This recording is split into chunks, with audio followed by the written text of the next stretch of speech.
우리에게 있어서 무언가를 본다는 것 굉장히 중요합니다. 우리 자녀들에게 어릴 때 그런 것 보여주잖아요. TV를 가까이서 보지 말고 멀리 떨어져서 보고, TV의 내용도 여러 가지 안 좋은 것들이 아니라 아이들에게 유익한 거를 보여주려고 합니다. 저는 5살 때 안경을 꼈거든요. 5살 때 안경을 낀 이유는 태어날 때부터 사실은 눈이 그렇게 썩 좋지 않았다고 합니다.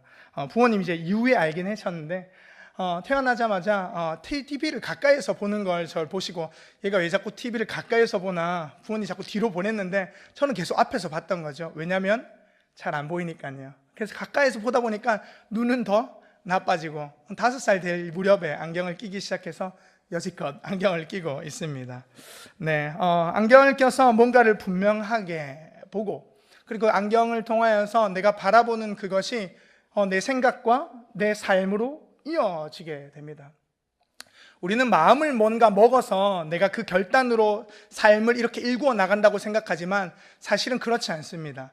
평소에 내가 어떤 것을 보고 또 어떠한 것을 접하고 무엇을 내가 먹고, 그래서 내가 어떻게 그 환경을 조성해 가느냐에 따라서 내 삶의 의미 부여가 되고요, 내 마음이 어떻게 먹어지는지가 되고, 그래서 또한 그걸 통해서 삶의 방향을 결정해 나아가죠. 이게 어떤 것이 우선이고 어떤 것이 뒤다라는 게 아니라요, 서로 상충작용을 하면서 있다라는 겁니다. 사람은 자신이 관심 있는 것을 이렇게 바라보게 됩니다. 특별히 여기 남성분들은 차에 보통 관심이 많지 않습니까? 처음 차를 딱 사게 되면요, 이 차 저 차 막 봅니다. 차를 보다가 내 이 차가 마음에 든다. 그래서 차를 딱 고르면요, 길거리에 뭐만 보이죠? 내가 고른 차. 그 차가 분명히 안 보였는데 갑자기 그 차가 많이 보이기 시작하죠. 네, 우리 어머니 되시는 우리 여기 계신 권사님, 집사님들도 마찬가지일 겁니다. 내가 세탁기를 산다든지, 아니면 집안에 필요한 거, 아니면 나에게 필요한 뭔가를 사고자 할 때 그거를 딱 고르고 나면 그게 확 눈에 띄죠. 그래서 그전에는 잘 몰랐는데 좋아 보이고, 그것 때문에 이렇게 빨리 사고 싶다, 아니면 빨리 가졌으면 좋겠다, 이런 마음들이 들기 시작합니다. 즉, 우리가 관심을 가지는 것, 때로는 우리의 필요에 따라서 보는 경향이 있는 게 아니라 지극히 자기 주관적으로 그렇게 보게 되어 있습니다. 그래서 우리가 살아가는 이 삶에 있어서 우리가 무엇을 보는가는 굉장히 중요하다는 것이죠. 오늘 말씀에 있어서 사도 바울은 우리에게 무엇을 볼 것인지에 대해서 이렇게 말씀합니다. 우리 18절 첫 구절에 보면 이렇게 얘기하죠. 우리가 주목하는 것은 이라고 말이죠. 오늘 말씀의 제목이기도 한데요, 그렇다면 사랑하는 우리 양정교회 성도 여러분들은 요즘 어떤 것에 주목하여 보고 계십니까? 무엇을 관심 있게 보고 계십니까? 무엇을 눈여겨보고 계시냐는 거죠. 우리가 주목하는 것, 곧 우리가 지금 보고 있는 그것이 우리가 이 2016년을 마지막으로 보내고 2017년을 맞이할 때에 그 길을 향해 가고 있는 우리를 보게 될 것입니다. 내가 이 한 해를 마무리를 어떻게 할 것인지에, 그리고 또한 그것을 지금 계획하고 있으면 2017년은 여지없이 그 길을 향해 가게 된다는 것이죠.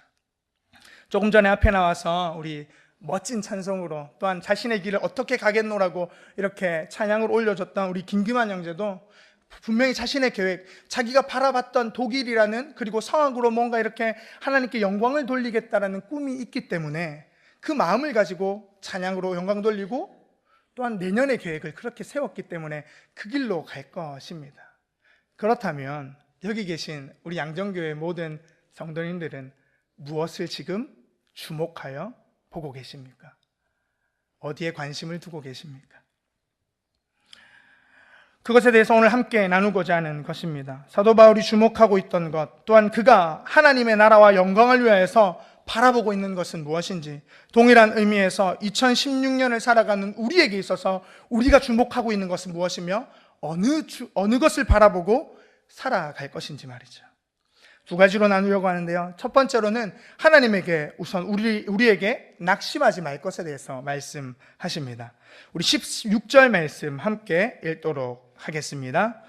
그러므로 우리가 낙심하지 아니하노니 우리의 겉사람은 낡아 지나 우리의 속사람은 날로 새로워지도다. 아멘. 사람은 시간이라는 그런 시간 안에 존재하는 것입니다. 시간 안에 존재한다는 것은 시간이 지나면 나이를 먹고요. 나이를 먹는다는 것은 우리의 육신이 점점 쇠약해져 간다는 거죠. 어릴 때부터는 성장해 간다고 얘기하지만 점점 쇠약해집니다. 시간의 이치에 따라서 우리의 겉사람은 낡아지나 그 겉사람을 통하여서 오늘 바라보고자 하는 것이 아니라 사도 바울은 우리의 속사람을 봐야 한다, 주목해야 한다라고 이야기하고 있습니다. 첫 번째로 그러므로 우리가 낙심하지 아니하노니 라고 이야기하고 있듯 여기 낙심되는 이유가 분명히 있다는 겁니까? 없다는 겁니까? 있다라는 겁니다. 우리의 인생에 또한 이 사도 바울에게도 그리고 고린도 교회에 편지를 보내는 이 상황 가운데에서도 낙심할 만한 이유와 삶이 있다라는 것이죠. 낙심은 왜 드는 것일까요? 성경에 따르면 낙심이 드는 이유는 두 마음을 품었기 때문입니다. 두 가지 마음에서 갈팡질팡하기 때문에 내 마음이 한 군데 마음을 정하지 못하고 두 마음을 왔다 갔다, 즉 양다리를 걸치고 있기 때문에 낙심이라는 것이 생기게 되죠. 자녀를 키워보신 우리 부모님들은 아실 겁니다. 자녀들이 그 마음에 상실감을 느낄 때는 언제냐면 부모님들로부터 자기가 믿을 존재가 못 된다고 생각될 때라는 것이죠. 어릴 때는 부모님이 뭐처럼 보일까요? 자녀들이요? 슈퍼맨처럼 보입니다. 뭐든 다 할 수 있을 것 같은 우리 부모님으로 보이죠. 왜 그렇죠? 다른 게 보이지 않기 때문이죠. 세상에 더 크고 더 놀랍고 더 위대하고 우리 아빠보다 더 좋은 것이, 아니 좋은 것이라고 하면 좀 그런가요? 좋은 분이 없다라고 생각하고 보고 있기 때문에 어떤 아빠도 우리 아빠만큼 좋은 분은 없어. 왜냐하면 다른 것과 두 가지 마음을 품지 않기 때문이죠. 시간이 지나면서 여러 가지 세상의 것을 보면 그것이 아님을 깨닫게 됩니다. 현실적으로는 아니지만 그래도 그 마음에 늘 언제나 존경하는 분은 나의 어머니, 나의 아버지일 것입니다. 그러하기에 낙심이 된다라는 것은 우리가 어떠한 마음을 결정하지 못하고 한 군데 두지 못하고 두 가지로 흩어져 있을 때 낙심이 된다라는 것입니다. 오늘 사도 바울은 16절에 이렇게 이야기하죠. 겉사람과 속사람에 대한 이 대비를 두고 보고 있습니다. 즉 겉사람을 보기 시작하면, 겉사람을 인식하기 시작하면 어떻게 된다고요? 낙심하고 힘들 수밖에 없다는 거죠. 왜냐하면 우리는 이미 속사람, 즉 예수 그리스도로 살아갈 수밖에 없는 존재로 부름받았는데 속과 겉을 동시에 보기 시작하면 어느 것이 세상에서 더 나을까로 두 마음을 품게 되기 된다라는 것입니다. 일반적으로 우리가 생각할 때 겉사람은 육체, 우리가 알고 있는 이 육체, 그리고 또한 속사람은 우리의 영혼으로 생각합니다. 사도 바울도 그 의미를 두고 첫 번째는 이야기했습니다. 그러나 사도 바울이 더 깊이 있게 얘기하고 싶은 것은 우리의 겉에 있는, 그리고 세상의 물질과 영혼에 대한 것이라기보다는 즉 하나님 안에서 새롭게 되는 피조물에 대한, 즉 우리 자신이 전인격적으로 하나님을 만난 그 경험을 계속 되뇌어야 한다라는 것이죠. 우리의 사고 가운데는 이원론으로 생각하기 쉽습니다. 세상은 악하고 예수를 믿는 것은 신실한 거고 좋은 거고, 그리고 또한 세상의 어떠한 것은 무조건 안 좋고, 그리고 예수를 따르는 것은 무조건 좋고. 근데 사도 바울이 얘기하고 있는 겉사람과 속사람의 이야기는 사실은 그런 부분들로도, 즉 이 그리스 당시의 배경을 봤을 때 그런 부분들도 이야기하고 있지만 더 중요하게 유대교식 생각으로는 이론론, 즉 하나님이 내 삶의 주인이 되거나 아니면 내 삶의 주인이 그대로 나이거나, 그거에 대해서 결정하라는 것입니다. 즉 여기서 말하고 있는 겉사람은 나 자신, 나는 점점 늙어가고 나는 후패하고 나는 점점 내 자신이 점점 망가지는데, 나의 속사람, 내 안에 계신 예수 그리스도는 날로 새로워질 것이라는 것이죠. 결정하라는 것입니다. 너희가 낙심하지 아니할 수 있는 것은 너희 안에 있는 예수 그리스도, 그 속사람이 날로 새로워질 때에, 그것을 바라볼 때에 너희가 낙심하지 않을 수 있다라는 것입니다. 바울은 그런 우리의 전인적인 삶에 오신 예수 그리스도를 이렇게 말하고 있습니다.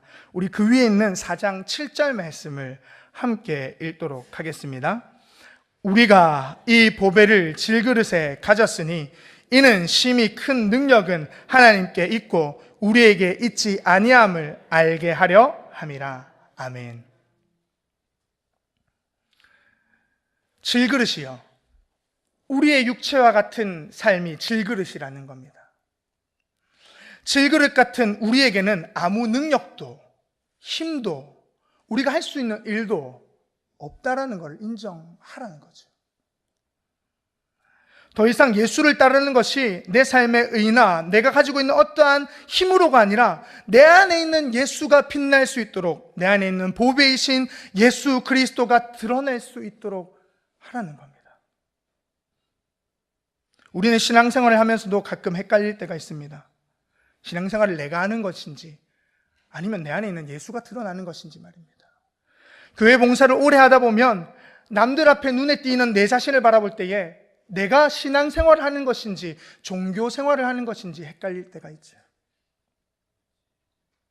나 자신이 드러나기를 원하는 것, 그리고 또한 어느 위치에 서면은 나 자신을 드러내고 싶은 우리의 욕망을 누르고 내 안에 있는 예수 그리스도가 드러나기를 주님의 이름으로 축복합니다.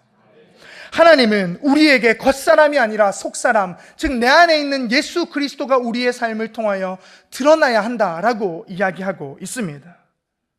결국 우리가 낙심하는 이유는 내 겉을 속과 비교하기 시작하기 때문입니다. 의심하기 때문이고 그 의심으로 말미암아 낙심이 찾아오는 것이죠. 겉은, 환경은 이렇게 변해가는데, 환경은 이렇게 뭔가 달라지고 있는데 나는 왜 이 자리에 있는가? 나는 왜 더 이상 무언가 할 수 없는 존재 같이 보이는가? 물어보셔야 합니다. 2016년을 마무리하면서 나는 왜 이 자리에 앉아서 낙심하고 있는지, 아니면 난 어디로 가야 하는지에 대해서 고민하고 계시다면 내 안에 계신 질그릇 같은 우리의 인생의 보배와 같으신 예수 그리스도를 볼 수 있는, 주목할 수 있는 우리 모두가 될 수 있기를 주님의 이름으로 축복합니다. 그러하기에 겉사람이 아닌 속사람을 얘기하면서 사도 바울은 이후에 5장 17절에 이렇게 말씀하는데요, 5장 17절도 함께 읽도록 하겠습니다.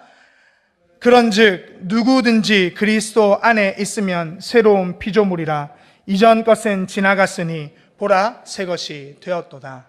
아멘. 새로운 피조물, 새로운 것이 되었다라는 것으로 우리의 삶의 방향성이 바뀌고 우리가 바라보는 그 시선이 바뀌고 우리의 삶의 주인이 바뀌는 것, 그것이 지금 사도 바울이 고린도 교회에 하는 말씀이며, 또한 동일하게 2016년 11월 마지막 이 수요일을 보내는, 예배를 드리는 우리에게 하나님이 하시는 말씀입니다.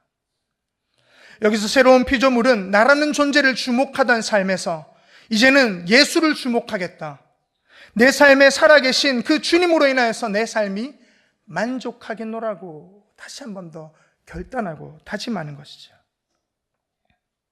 다시 한 번 더 오늘 이 사도 바울이 이야기하는 이 16절 말씀을 읽어보려 합니다. 우리 16절 말씀 한 번 더 읽도록 하겠습니다. 그러므로 우리가 낙심하지 아니하노니 우리의 겉사람은 낡아지나 우리의 속사람은 날로 새로워지도다. 아멘. 우리가 주 안에서 날마다 새로워지는 은혜, 내 주위와 환경을 바라봐서 낙심하고 그리고 내 속사람과 비교하여서 우리의 마음이 떨어지는 것이 아니라 여전히 우리를 향하여서 그 따뜻함과 사랑과 은혜로 비추시는 예수 그리스도로 새로워지는 역사가 있기를 주님의 이름으로 간절히 소망합니다. 두 번째로 하나님은 우리에게 영원한 것을 이루라고 말씀합니다. 우리 17절과 18절 말씀 함께 읽도록 하겠습니다. 우리가 잠시 받는 환난에 경한 것이 지극히 크고 영원한 영광에 중한 것을 우리에게 이루게 함이니 우리가 주목하는 것은 보이는 것이 아니요 보이지 않는 것이니 보이는 것은 잠깐이요 보이지 않는 것은 영원함이라. 아멘. 17절 말씀에 보면 환난에 관한 말씀을 하고 있습니다. 고린도 교회의 상황을 잠깐 보려고 합니다. 고린도 교회의 상황이 어떠했냐면 지금 현재 이 서신을 쓰고 있을 때 상황은 이 바울을 사도로서 인정하느냐 마느냐의 문제 가운데 있는 것이죠. 왜냐하면 이 바울이 세운 고린도 교회에 즉 유대인들이 와서 바울을 진정한 사도가 아니다, 바울이 저희에게 복음을 전하는 것은 바른 것이 아니다 라고 현혹하고 있기 때문입니다. 그런 고린도 교회의 상황 가운데 바울은 고린도 전서를 썼고 그리고 또한 이 고린도 후서를 편지로 보내면서 그들에게 말하고 있는 것이죠. 우리가 잠시 받는 환난, 즉 예수를 통하여서 우리가 지금 겪고 있는 이 문제들은 어떻다고요? 경한 것이다 라고 이야기하고 있습니다. 사랑하는 양정교회 성도 여러분들, 그렇다면 현재 우리의 상황은 어떠합니까? 세상을 바라보면 나아진 것이 있습니까? 뉴스를 보면 이제 정말 믿을 곳이 하나도 없어 보이는 현실을 우리는 목격하고요. 아니, 그 현실 앞에 놓여진 우리나라를 걱정하고 근심하고 있습니다. 우리나라뿐만 아니라 우리의 가정을 둘러 보아도 그렇죠. 편부모 가정 가운데 자라거나 또한 부모님의 손에 질리지 못하는 자녀들이 많습니다. 제가 중등부를 봤을 때에도 특별히 우리 양정교회는 많지는 않지만 많은 아이들이 요즘 가정에서 바르게 온전한 가정이라는 우리가 생각하는 그 가정에서 자라지 못하고 있습니다. 겉으로는 편해 보이지만 엄청난 영적 도전 앞에 우리는 놓여 있는 것이죠. 사실 교회를 다닌다는 것, 예수를 믿는다는 것에서 우리를 누구도 제재하지 않습니다. 그 누구도 우리를 비방하거나 예수를 못 믿게 하는 이는 아무도 없습니다. 겉으로 보이기에는 교회 다니는 것, 예수를 믿는 것이 엄청 편하고 괜찮아 보입니다. 그러나 지금 이때가 우리에게 있어서는 영적인 큰 도전 앞에 있다는 것을 기억하셔야 됩니다. 또한 우리는 믿음의 과도기 가운데 있습니다. 우리가 6.25 전쟁 이후로 복음이라는 것이 더욱더 강성하여져서 이 나라 가운데에 예수를 믿는 것으로 부흥하고 예수를 믿는 것으로 잘 먹고 잘 살게 되었다라는 인식 가운데 있었지만 우리의 믿음이 이제는 갈 곳을 잃었다라는 것이죠. 왜냐하면 우리가 예수 그리스도를 믿고 받은 이 축복이라고 하는 많은 물질적이고 그리고 또한 세상적으로 성공했다라는 것이 도리어 화살이 되어 우리에게로 지금 날아오고 있기 때문입니다. 그렇다면 우리는 진짜 믿음을 어디에서 파야 할까요? 진정한 믿음을 우리는 어디에서 지금 다시 바라봐야 할 것인지 우리는 다시 한 번 더 생각해야 한다는 것입니다. 오늘 이 고린도 교회도 그러했습니다. 눈에 보이는 것은 자기 앞에 놓여있는, 즉 교회 앞에 놓여있는 사도 바울과의 관계, 그리고 또한 예수를 믿는다는 것이 녹록치 않다라는 것이었죠. 그러나 여기서 사도 바울은 분명히 이야기합니다. 이 우리가 잠시 받는 환난에 경한 것이라고 말이죠. 중한 것이라고 합니까? 아니죠. 경한 것이라고 말이죠. 사도 바울은 어떠했습니까? 예수를 믿기에 녹록했을까요? 난 믿음이 있으니까 끝까지 간다, 이러했기 때문에 그는 살만했을까요? 아니요. 우리가 잘 알고 있는 대로 그는 매일매일 쫓기는 삶을 살았습니다. 복음 때문에, 그리고 또한 사람과의 관계 때문에. 예수를 한번 잘못 전했다가 도망가다가 잡혀서 감옥에 가는 길은 일수였고 매를 맞아 그리고 죽기까지도 한 그였습니다. 그러나 그는 이 환난이 경한 것이라고 말합니다. 우리 앞에 놓여있는 환난은 어떠합니까? 조금 전에 말씀드린 대로 녹록치 않은 사회와 가정, 삶의 모습들 속에 이 일을 어찌할꼬, 어떻게 난 살아가야 되나? 또한 믿음의 과도기 앞에 놓인 우리의 문제들은 또 어떠합니까? 예수를 믿고 나아왔고 뭔가 성공하고 돈을 많이 벌고 그리고 예수로 인하여서 우리의 교회들이 많이 성장했는데 이제 우리 믿음은 어디로 가야 할까요? 그러나 이 문제 앞에 사도 바울은 이 환난과 문제가 중한 것이 아니라 경한 것이라 이야기합니다. 사랑하는 양정교회 성도 여러분들, 우리 앞에 닥쳐진 환난을 분명히 인식해야 합니다. 그러나 그 환난 앞에 두려워 떠는 것이 아니라 그것을 경한 것으로 바라볼 수 있는 영적인 눈이 있기를 주님의 이름으로 축복합니다. 우리의 마음은 그 두려운 것을 바라볼 때, 즉 세상을 바라보고 환경을 바라볼 때에, 그리고 우리 앞에 있는 영적 도전 앞에 설 때에 두렵기 일쑤입니다. 사도 바울도 그러했을 겁니다. 사도 바울의 삶도 그러했다라는 것이죠. 그러나 그는 환경을, 그런 환난을 경한 것으로 볼 수 있는 눈이 있었습니다.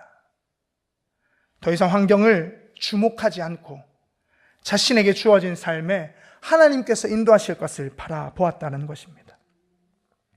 영원한 영광에 중한 것을 위해 오늘 이 사도 바울은 달려가고 있는 것이죠. 다시 한 번 더 17절 말씀을 제가 읽어드리면 이렇습니다.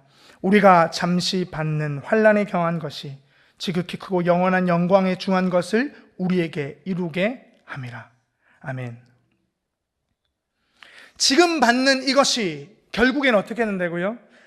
영원한 영광에 중한 것을 우리에게 이루게 한다라고요. 내가 이렇게 살아서 되겠어? 내 삶이 이렇게 피폐하고 뭔가 아무것도 손에 잡히는 것 없는데 이것이 무엇을 이룰 수 있겠어? 아니요. 오늘 사도 바울은 그 환난에 경한 것이 지나고 나면 이것을 통하여서 영원한 영광에 중한 것을 이루게 한다라고 이야기합니다. 우리가 보통 무언가를 배우고 공부할 때 말이죠, 책상에 앉아있는 시간들을 비례하여서 그 성공의 척도 아니면 그 결과를 가늠하기도 합니다. 즉 우리가 그 앉아있는 것, 자녀들에게 얘기할 때 공부에 하는 그 집중력을 통하여서, 앉아있는 시간을 통하여서 지금은 이 어려운 시간이, 앉아있는 것이 곤욕스럽지만 이후에 네가 잘 될 거야.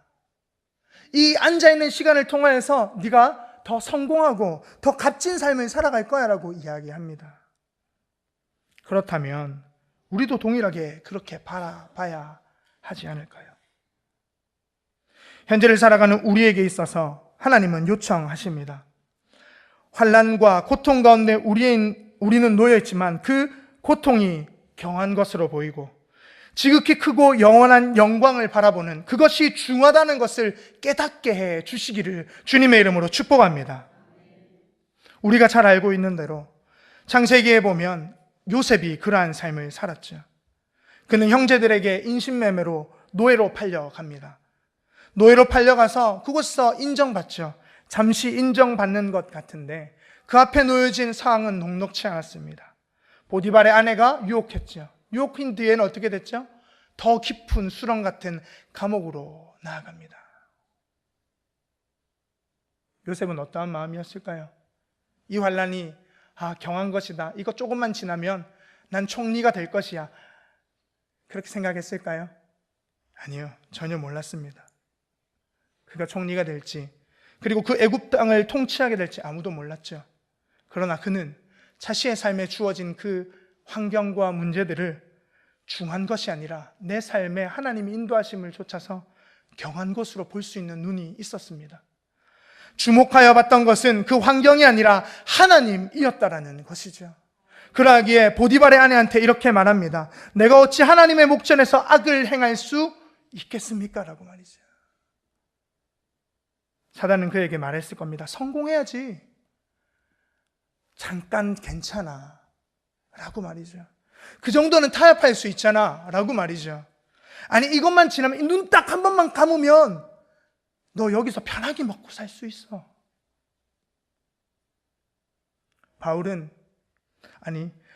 요셉은 자신의 눈에 그런 환난과 그리고 또한 찾아온 유혹을 뿌리치고 하나님을 선택하기로 결정했습니다.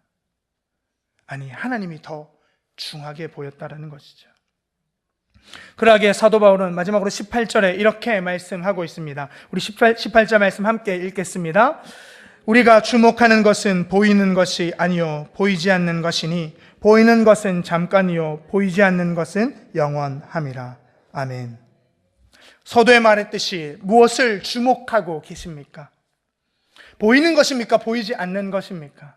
아까 말씀드렸듯이 우리의 물질 세계냐 영혼의 세계냐를 이야기하기보다 나 자신을 구원하고 변화시키신 예수 그리스도로 이 현재의 삶을 어떻게 살아갈 것이냐라는 도전 앞에 있다라는 것입니다.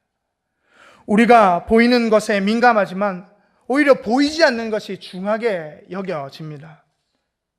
사람 관계 안에서 사랑과 믿음, 그리고 또한 우리가 숨쉬고 있는 이 공기, 세상에서는 이것을 아무렇지 않게 생각할지 모르지만 이것이 어찌 보면 우리의 삶에서 가장 중요한 것들이 아닐까요?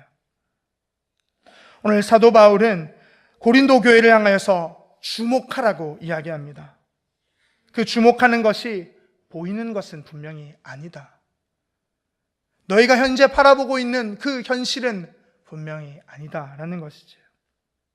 그러하기에 우리가 보는 것을 넘어 보이지 않는 그 영원한 하나님의 나라, 그리고 또한 이 땅 가운데 살아가지만 이 땅 가운데 매여 있는 것이 아니라, 그리고 또한 이후의 천국을 바라보지만 그 천국을, 하나님의 나라를 지금 현재에서 살아갈 수 있는 믿음의 사람들, 그 믿음으로 우리는 요청받고 있습니다. 사랑하는 양정교회 성도 여러분들, 하루를 살아가기, 1시간을 버티기, 매일매일 숨쉬고 내 삶을 이어나가기가 굉장히 힘든 상황 가운데 우리는 내몰려 있습니다. 급변해가는 세상 가운데에서도 우리가 바라볼 소망과 희망은 점점 희박해지고 우리의 마음은 점점 마음 둘 곳이 없어 보입니다. 그러나 염려하거나 걱정하지 마십시오. 아니, 낙심하지 마십시오.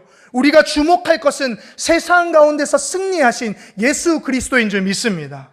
우리가 바라볼 것은 세상 가운데서 무너져가는 세상을 다시 한 번 더 하나님의 나라로 완성해 가실 하나님의 그 영광인 줄 믿습니다.